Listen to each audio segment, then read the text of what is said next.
Sí, doctor. Sí, doctor. Sí, doctor, ahora sí. Bien, entonces les decía que esta longitud que existe entre el borde inferior del labio superior y el plano de oclusión está en relación directa con relación a la longitud del labio. Les decía que cuando hacemos el análisis o el estudio para poder determinar el tipo de paciente que vamos a tratar, nosotros determinamos la longitud que tiene el labio. Podemos decir si estamos frente a un labio largo, mediano o corto. Entonces, en cada uno de ellos, nosotros vamos no necesariamente a lograr lo que generalmente se da en un labio normal, es decir, en un labio mediano. En un labio largo, usted no va a conseguir que pase 1 o 2 milímetros por debajo del labio superior, porque cuando el paciente se sonría, lógicamente que vamos a ver más de lo necesario. Igual, en un labio corto, no podemos llegar a 1 o 2 milímetros porque definitivamente los dientes serían demasiado pequeños. Esta medida de 1 a 2 generalmente es en labios normales, labios medianos. Cuando el labio es largo, generalmente el borde inferior del labio superior debe quedar al mismo nivel del plano de oclusión. En el caso de labios cortos, probablemente, ¿no? Cuando el paciente se sonría, vea usted hasta la unión de la pieza dentaria con la falsa encía, porque no puede usted hacerle una cirugía al labio para poder lograr esta longitud que nosotros estamos observando acá. Entonces, eso es el primer criterio que ustedes deben de tener en consideración. Una vez que ustedes han determinado la longitud en el sector anterior, recién van a usar ustedes su platina de Fox. La platina de Fox que ya ha sido descrita con su horquilla, esto es la barra frontal, ¿no?, que une las ramas sagitales derecha e izquierda y que nos permite a nosotros pues determinar el plano que va a tener este rodete de oclusión y contorno. Escuchábamos nosotros antes hablar sobre el plano de Frankfurt y la línea o el plano de Campbell. El plano de Frankfurt, miren ustedes, va desde el conducto auditivo externo al borde inferior de la órbita del ojo. ¿Okay? Miren ustedes esta línea que está acá. Esto es el plano de Frankfurt y este es el plano de Campbell. ¿Cuál de ellos voy a tomar? Voy a tomar como referencia el plano de Campbell. ¿Ok? Bien, vamos a volver al anterior, acá, y observamos nosotros la regla, la curva que algunos también le conocen, para determinar el paralelismo en el sector anterior. Entonces, utilizamos la línea bipupilar en el maxilar, en el paciente y la rama frontal de la platina de Fox. Ambas deben ser paralelas entre sí. La distancia del lado derecho debe ser la misma del lado izquierdo. Hay algunas platinas de Fox que traen unos topes y que permite determinar el paralelismo. ¿Ok? En estos casos, a ustedes no le van a vender en proveedores de instrumentos o materiales este tipo de platina que les estoy comentando. Y van a utilizar la que están observando ustedes acá. Eso es lo primero que yo tengo que hacer. ¿Qué pasa si esta línea no es paralela? Es de menor diámetro en esta zona y mayor en el otro lado. Entonces, eso significa que yo tengo que conformar el plano de oclusión. Tendré que eliminar, escuchen bien, o agregar cera en uno de los lados para lograr el paralelismo entre sí. ¿Ok? Eso es lo primero que ustedes tienen que hacer. El otro aspecto que ustedes tienen que verificar es que El plano de Camper, una vez que ustedes han determinado el paralelismo, ustedes tienen que determinar el plano de Camper. Y miren ustedes, algunos dicen el ala de la nariz. No es el ala de la nariz, es el borde inferior de el ángulo nasolabial. Allí se encuentra la espina nasal. Y desde allí ustedes trazan una línea que pueden trazarla en la cara del paciente o tomarlo como referencia, simplemente el punto acá y un punto en el tragus. ¿Pero qué parte del tragus? En el tercio superior del tragus. ¿Ok? El tragus tiene una línea céntrica, uno superior y otro inferior. ¿Por qué? Porque el conducto auditivo externo que ustedes están observando acá, no sé si lo están observando, pero aquí una redondelita ahí, ¿no? Que no es redondo tampoco, sino es medio ovalado, tiene un límite superior y un límite inferior. Y es que el plano de Camper llega al límite superior de este conducto auditivo externo. Entonces, es ahí donde ustedes tienen que trazar un punto y el otro punto en la base de la nariz. Y ahí determinan ustedes el plano de Camper. De tal manera que estas ramas sagitales deben ser paralelo a esta línea o este plano de Camper, tanto del lado derecho y del lado izquierdo. Pero ¿qué va a ocurrir si, por ejemplo, ustedes al colocar en la platina de Fox se dan cuenta que esta rama está mirando hacia abajo? Debo de eliminar cera en el sector posterior. En el sector anterior no tengo por qué tocarlo porque ya conseguí el paralelismo en el sector anterior. Lo que necesito es disminuir para que esto suba, esta rama sagital suba y logre el paralelismo con el plano de Camper. ¿Ok? Eso se hace tanto en el lado derecho como en el lado izquierdo. Pero hay un aspecto muy importante que ustedes tienen que tener en consideración. ¿Cuál es? Es que el paciente tiene que estar ubicado a 90 grados. 90 grados. Escuchen bien. Cuando ustedes tomen estos registros, no significa que el paciente tienen que reclinarlo ustedes y con la mandíbula elevada. ¿Por qué? Porque ponen tenso todos los músculos. Y yo quiero conseguir que los músculos estén relajados en el paciente. ¿Ok? Bien. Entonces, acá viene lo que yo les acabo de decir. Miren ustedes, acá tienen el rodete, ¿no? Que muy bien ha sido trabajado. Ustedes observan acá, se hizo la inclinación en el sector anterior, en el sector posterior. Esto de acá estaba pegado acá. Y cuando yo ubico los rodetes y la placa base en la boca del paciente, me doy cuenta que no es paralelo en sí al plano de Camper, ¿verdad? Y miren ustedes, acá se ha tenido que eliminar parte de cera y agregar en el sector anterior para conseguir el paralelismo en el sector anterior y en el sector posterior. ¿Ok? Todo esto se hace en el maxilar superior. Ojo, una vez que usted ha determinado el plano de oclusión en el maxilar superior, eso queda estático.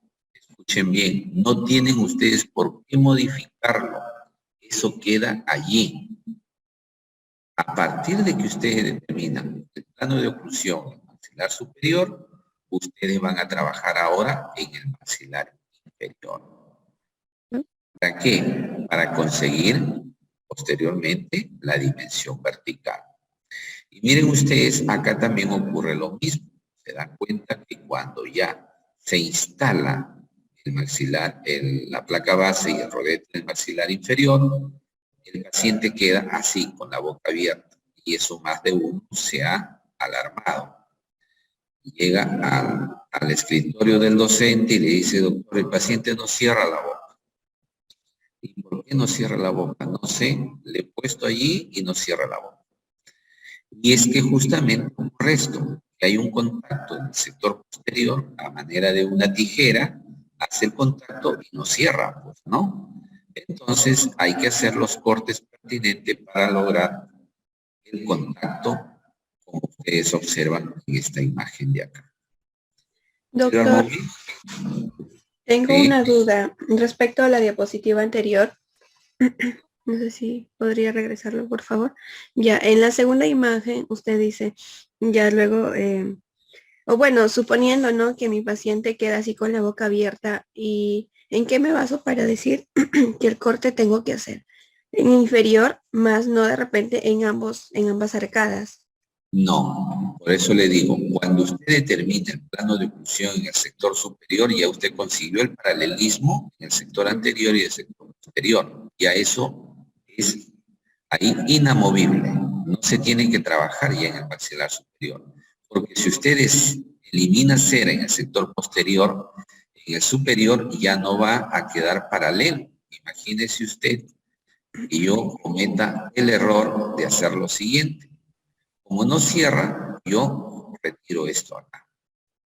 Esta parte. Acá es mayor, es menor, disculpe, y acá es mayor. ¿Hay paralelismo? No. No hay, ¿verdad? Claro, en todo caso, el superior es nuestra guía, ¿no? Para... Exacto. Eso Ajá. es estático. Una vez que usted determina el superior, ya no tiene por qué tocar el superior. Solamente va a trabajar en el inferior. ¿Ok? Sí, doctor, se entiende. Gracias. Ya. O sea, doctor, que todas las modificaciones que se hagan después ya solamente va a ser en el rodete inferior. Inferior, exacto. Así es. Ya. No. Así es, señorita. Profesor, ¿Sí? para recalcar lo que usted mencionó, dijo que cuando nuestro plano de oclusión esté muy inclinado hacia abajo, entonces vamos a tener que reducir, eso es lo que mencionó. Eliminar cera, disminuir. Sí, ajá, el disminuir cera. Sí. Y cuando es Okay. al revés, está muy hacia arriba, tenemos que agregar en Agregar. la parte posterior. Así es. Ya, Bien, miren ustedes, yo conseguí ya el paralelismo, ¿no? Un íntimo contacto del sector posterior, pero acá yo estoy observando un punto que está interfiriendo, que es lo que ustedes observan acá. ¿Ok? Entonces, ¿qué debo de hacer? Es que probablemente no he hecho la inclinación adecuada, tomando como referencia la delimitación que yo hice en la tuberosidad del maxilar. ¿Se acuerdan que diseñamos la tuberosidad del maxilar? Establecimos el límite anterior de la tuberosidad, el centro y el posterior, y hicimos el recorte iniciando el límite anterior hacia el centro de la tuberosidad. Entonces, es muy probable que allí necesitemos probablemente hacer un pequeño desgaste de la cera. O en sus efectos, hacer la inclinación, como acá se observa un espacio, para que llegue a ocluir correctamente. Ojo, no debe haber ningún espacio en esta zona. Ningún espacio. Esto debe quedar plano, íntimamente en contacto, como ustedes observan en esta zona de acá. Miren ustedes, no hay espacio, está completamente unido. Pero si observan en la parte posterior hay un punto de contacto. Entonces, esto ya no es rodete, esto es placa base. A esa placa base hay que hacer los desgastes. Todo esto tengo que evaluarlo antes de tomar los registros. Pues bien, ya hice esos planos. Pero cuando yo estoy haciendo estos planos, debo determinar la dimensión vertical en estática y en dinámica. En estática hay diversas técnicas, como se les había conversado, hay la de Sorenson, de McGee y de Willis. Generalmente, en estática, la más común que utilizamos es la de McGee y la de Willis. La de Willis toma como puntos de referencia acá los tercios que habían conversado también, ¿no? del trictium, ¿no? La glabela, la base de la nariz y el borde inferior del mentón. Los 3/3. Entonces, ¿qué dice la técnica de Willis? La técnica de Willis lo que hace es lo siguiente. Y después lo vamos a ¿cómo se llama? A verificar. Él utiliza la línea bipupilar con la bicomisural. Bueno, este no me salió perfecto. Vamos a ver, acá, listo. Línea bipupilar y línea bicomisural. Estos 2 puntos de referencia. Y estos 2 puntos de referencia, cuando nosotros hablamos de dimensión vertical, tenemos que tener en cuenta lo siguiente. La dimensión vertical en reposo y la dimensión vertical en oclusión. ¿Verdad? Son 2 dimensiones verticales. ¿Ok? Y Willis toma como referencia estos 2 puntos, es decir, la distancia bipupilar y la bicomisural. Eso es la dimensión vertical postural. ¿Ok? Y él lo traslada a la base de la nariz y a la base del mentón. Es decir, desde aquí hacia acá. ¿Ok? Pero a esta distancia, como trabajo, porque hemos dicho que la dimensión vertical tiene una discrepancia de 0,5 a 8 a 10 milímetros en el caso de mordidas profundas, ¿verdad? Eso en un paciente generalmente con piezas dentarias. Pero acá estamos trabajando nosotros o devolviéndole la dimensión vertical a un paciente desdentado. Y generalmente trabajamos con 3 milímetros de espacio libre. 3 milímetros de espacio libre. ¿Ok? Pero eso va a ser corroborado finalmente con la dimensión vertical en dinámica. Y otra prueba que vamos a hacer. Entonces tenemos acá, si esta distancia entre la bipupilar y la bicomisural, ¿verdad? Es 50 milímetros, ¿verdad? Eso es la dimensión vertical postural. 50 milímetros. A esos 50 milímetros yo le resto 3 milímetros de espacio libre. Me quedaría 47 milímetros. Entonces, yo tengo que conseguir que la dimensión vertical en este paciente sería desde la base de la nariz al borde inferior del mentón de 47 milímetros, que vendría a ser la dimensión vertical oclusal. ¿Está claro? Jóvenes, ¿me escucharon? Escucha, doctor. Sí, profesor. ¿Está claro? Sí, doctor. Y la distancia bipupilar y la bicomisural es de 50 milímetros, que representa la dimensión vertical postural. La dimensión vertical oclusal le tendría que disminuir 3 milímetros como espacio libre para que pueda desplazarse o deslizarse la mandíbula sin ninguna interferencia de 3 milímetros. Entonces resto 50 menos 3, quedaría 47 milímetros. Entonces yo tengo que buscar que desde la base de la nariz al borde inferior del mentón quede 47 milímetros. Sería el espacio libre. ¿Okay? O la dimensión vertical oclusal. Es decir, cuando yo obtenga la dimensión vertical postural, es fácil ya determinarlo, la dimensión vertical oclusal. Eso según Willis. Magin, ¿qué dice? Él dice que desde la glabela a la base inferior del mentón es lo que representa la dimensión vertical postural. Y a esa misma distancia yo le disminuyo 3 milímetros y obtengo la dimensión vertical oclusal. ¿Ok? Solamente que Magui utiliza como referencia la glabela y la base de la nariz. En cambio, Willis utiliza la línea bipupilar y la línea comisurada.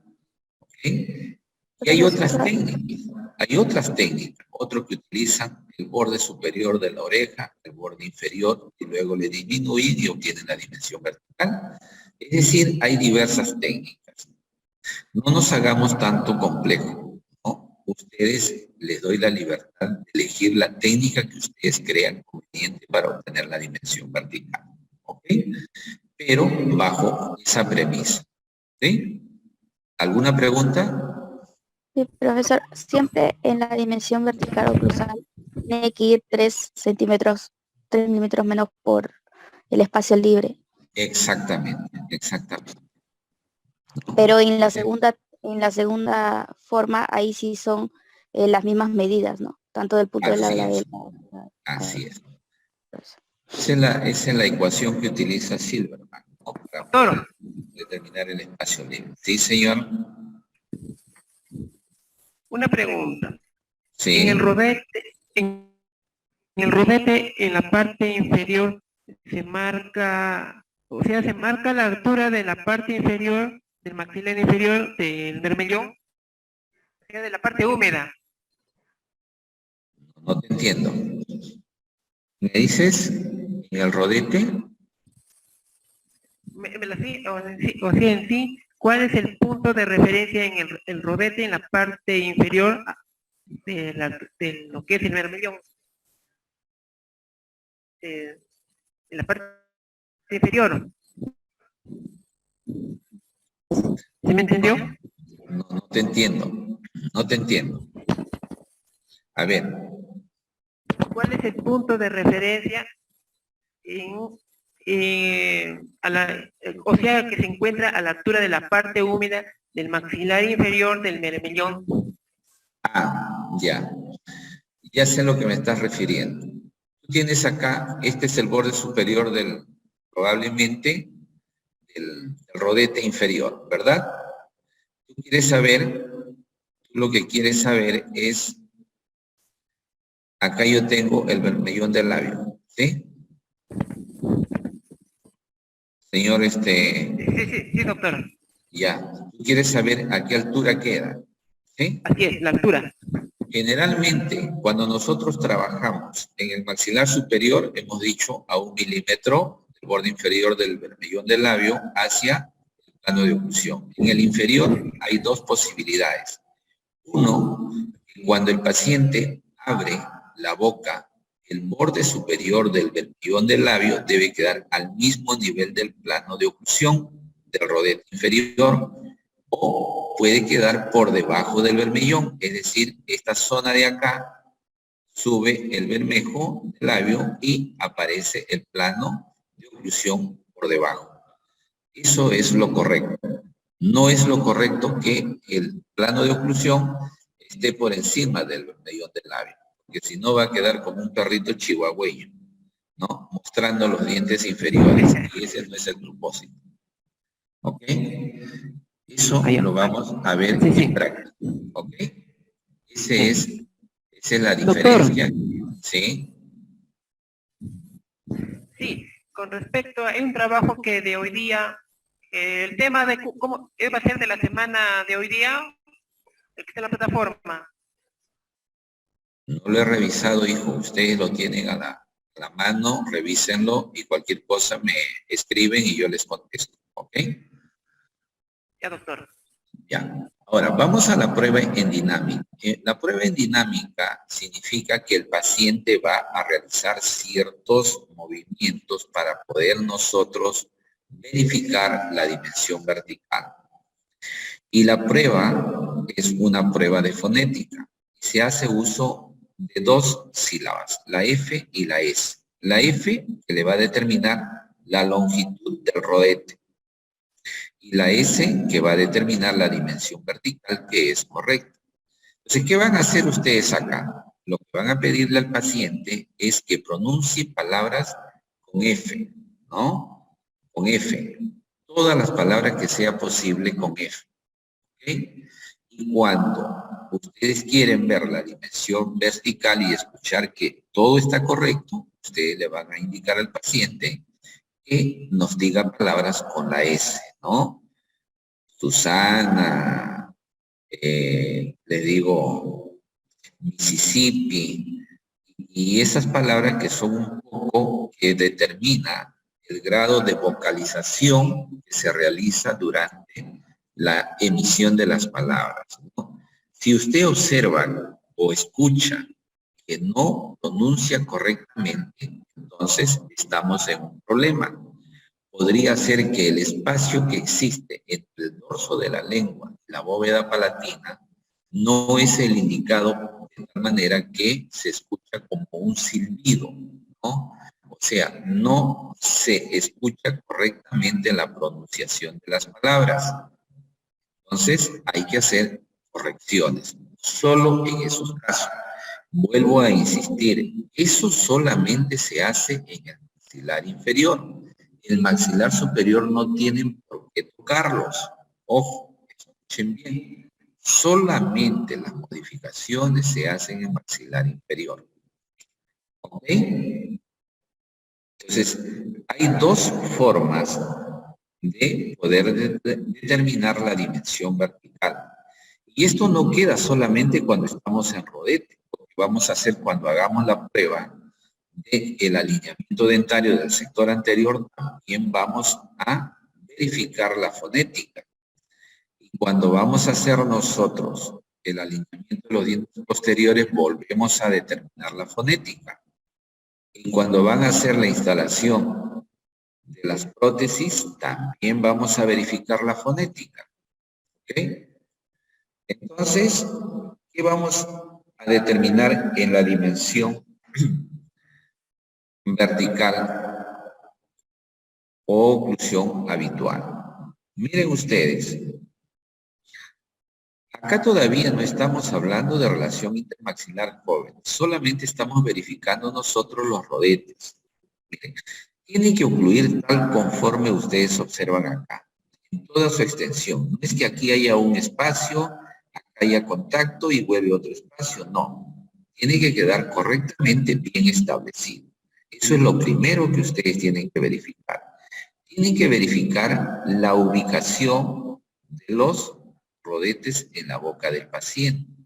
Cuando el paciente está en reposo, debe haber una separación. Miren ustedes acá, una separación de los rodetes. No puede estar en contacto. Esto se da simplemente cuando estamos en posición vertical o dimensión vertical o pulsar. Pero cuando hablamos de dimensión vertical, postural, deben estar separados los rodetes. ¿Ok?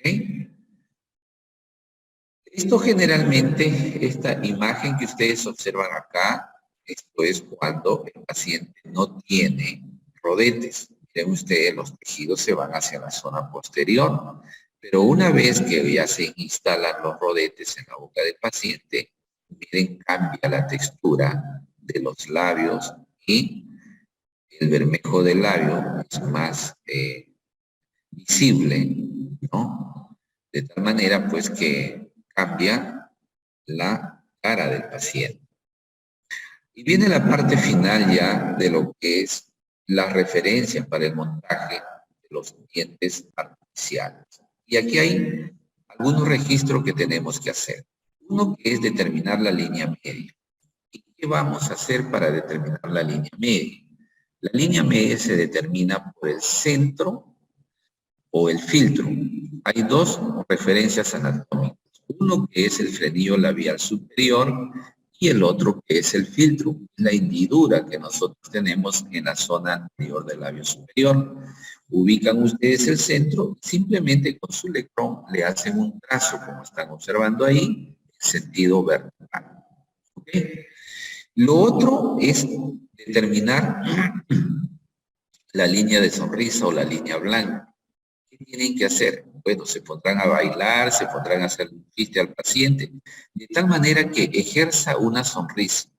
Y en el momento que realiza la sonrisa, ustedes hacen un trazo donde se encuentra la línea de sonrisa o la línea blanca. Porque es hasta donde debe llegar el talón de las piezas dentarias, ¿no? O sea, esta es la distancia que yo voy a ubicar las piezas artificiales. ¿Ok? Hasta allí debe llegar la unión de la encía marginal con relación a las piezas dentarias. La otra línea o la otra referencia es el vértice de la cúspide de los caninos. Ustedes se acuerdan que hicieron el diseño de sus placas base, ¿no? Y trazaron ustedes unos puntos y hablaban de una línea curvilínea, una línea que venía de la zona posterior y hacía una curva, y en esa curva era un punto de referencia donde se determina el vértice de la cúspide. Y otro referente anatómico era la arruga palatina más prominente que llega cerca exactamente al punto de referencia del vértice de la cúspide. Acá pueden tomarlo siguiendo una línea vertical que venga desde el ala de la nariz en sentido vertical, lo traslada y trazan una línea, la línea de caninos. ¿Ok? Pero ojo, no es la cara distal, es el vértice del canino. ¿Ok? El vértice del canino es diferente a la cara distal del canino. Entonces tenemos 1, 2, 3. 3 puntos de referencia. ¿Hay un cuarto punto de referencia? Sí, la cara distal del canino. ¿Por qué? Porque nos va a servir a nosotros para determinar el tamaño de las piezas dentarias en sentido distal. Y cuando yo quiero tomar la cara distal del canino, tengo que hacer que el paciente cierre la boca, por supuesto con los dos rodetes, y con la boca cerrada voy a ubicar la comisura, acá, esta comisura, y allí trazo una línea en sentido vertical. Eso significa que allí es la cara distal del canino. Si no lo hice, ese gráfico, no hay problemas, porque desde la cúspide del canino hacia atrás puedo trazar 3 milímetros y obtengo la cara distal del canino. ¿Ok? Entonces, no hay ningún problema por qué preocuparse si es que no logro determinar la cara distal del canino. ¿Y por qué es importante la cara distal del canino? Sencillamente porque a partir de allí, hacia atrás, tengo que obtener la distancia para hacer la selección de los dientes posteriores. Eso lo vamos a estar viendo la próxima semana, ¿no?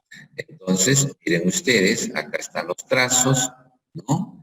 Que se realiza acá, línea media, línea de caninos, y colorín colorado, este cuento se ha acabado.